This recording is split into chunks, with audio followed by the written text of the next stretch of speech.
Morning guys. We've run into a slight little problem today, so with the Evo, so I'll show you this. So close to having it back on the road. I can take it to get painted, but we've run into one major issue. On the other side, we had more ground and everything cemented on the front of the garage, so we've got more room, and the sand was killing us. I just need to find a couple of bits and pieces. Here we go. Unfortunately, for some reason, right beside where the car is, freaking mosquitoes galore, so I'll quickly cover myself in this stuff. That stinks and I don't like it, and it's not good to inhale, but it's sure as hell better than getting beaten by a million mosquitoes, so hey ho, put that in my pocket. Right, now to show you this major problem we've got, which is probably causing more issues, but hopefully this is the last of it. I'll just flip the camera around, hopefully.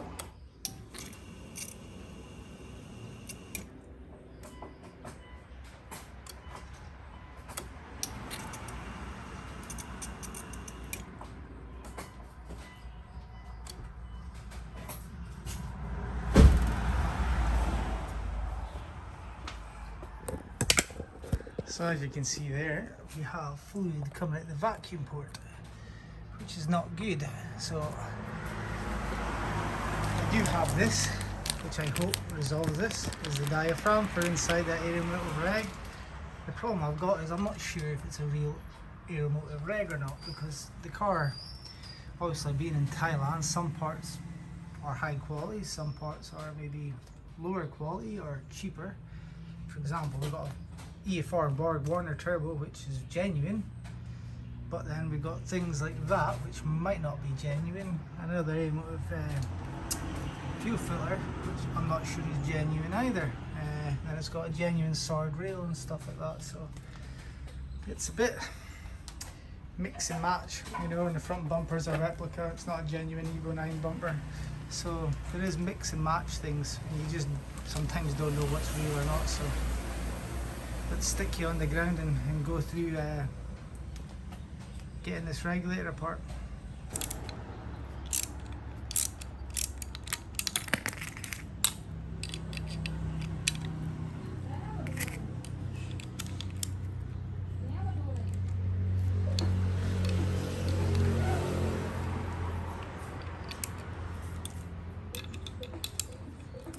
Hopefully we find a leaking diaphragm.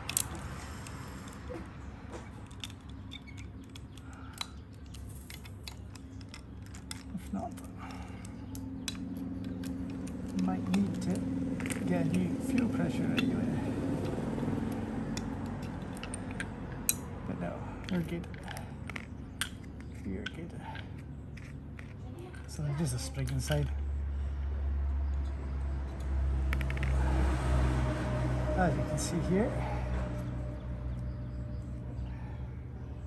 doesn't look too bad actually. Come here, Chanel. Ah no, big huge hole in it. So there's our problem. It's split. Pretty worn, so let's pop this new one in. So I had to screw the pressure off. I've marked it with white lines because I don't have a fuel pressure gauge anymore. So I've marked up with white. So fingers crossed we get back to where it needs to be.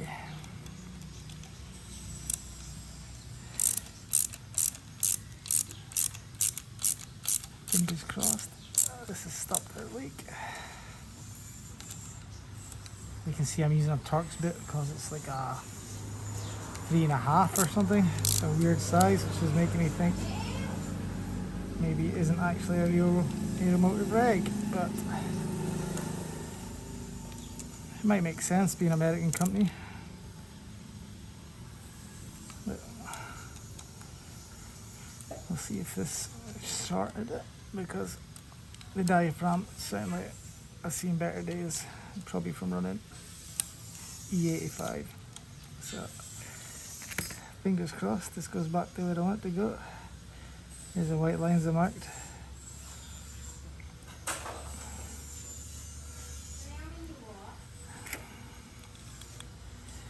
Funny size Allen key in the top again, but oh, we'll sort that and give it 2 seconds.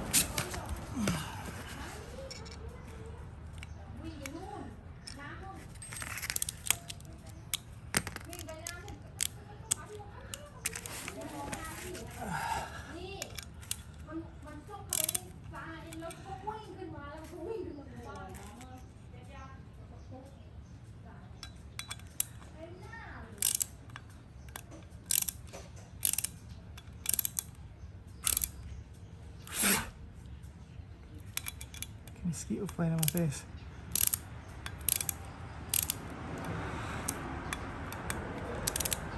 So I'm getting somewhere. No, not with the right tools, but making it work. Start to get tight. Let's see if we can hopefully get this all to. She just.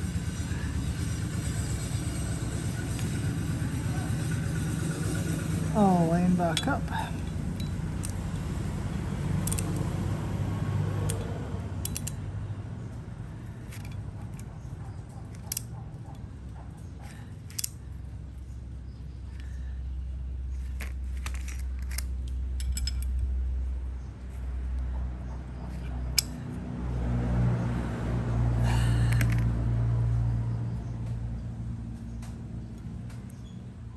That's pretty close.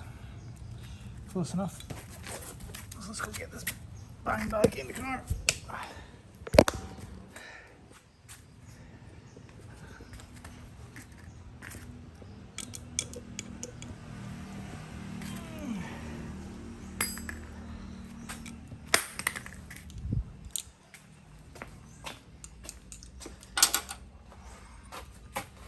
Set you guys back up.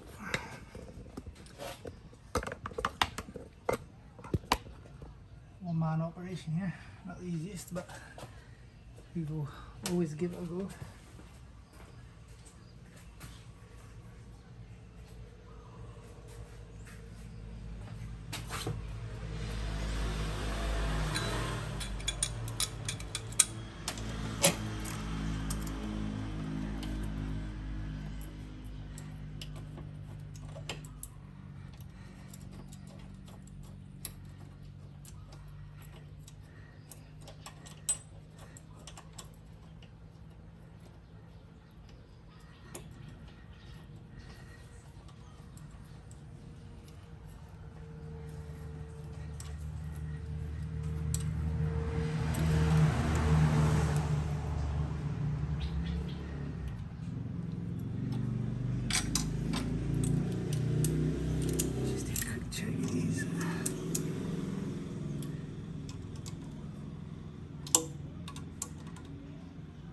Super tight in it.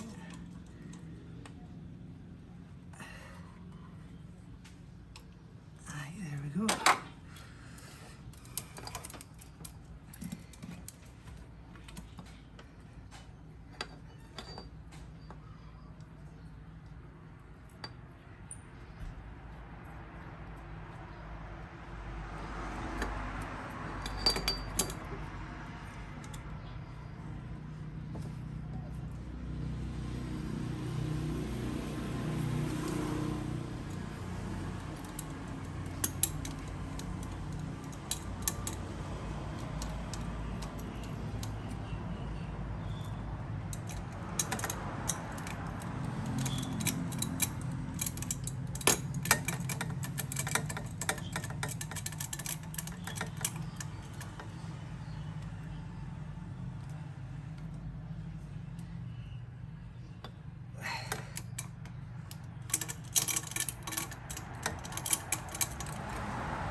Right.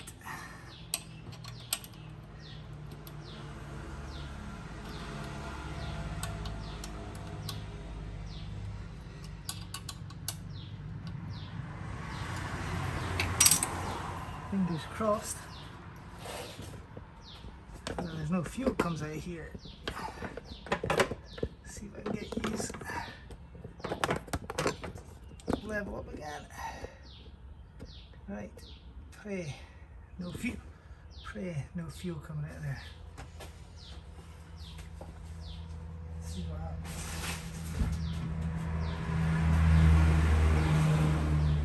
I can find the car keys.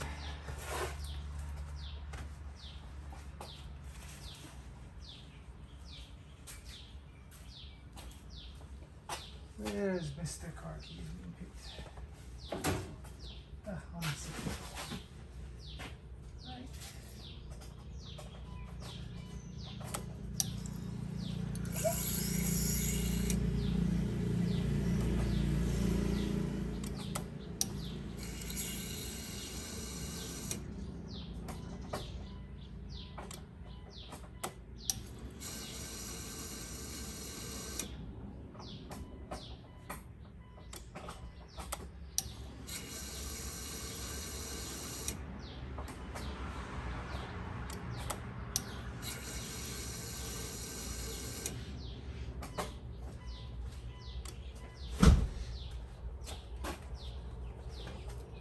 So, looks like we're good.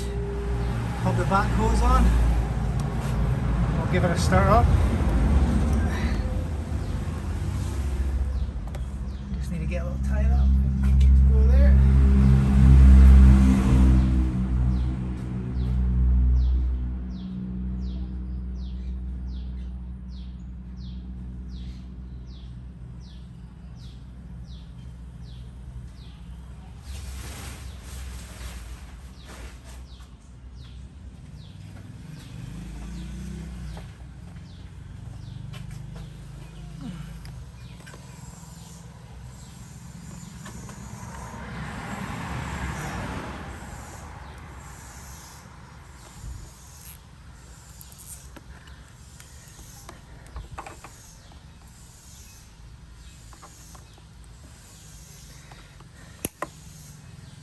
There we go. Fingers crossed.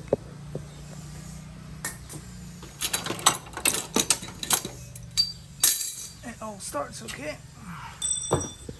Take this rag out of the way.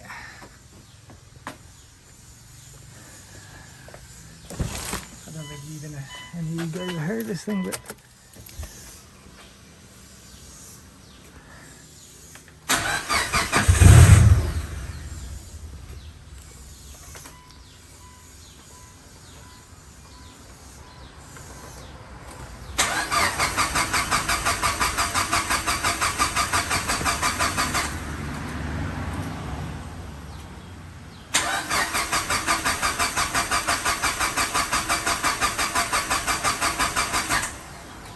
oh, that's not a good sign.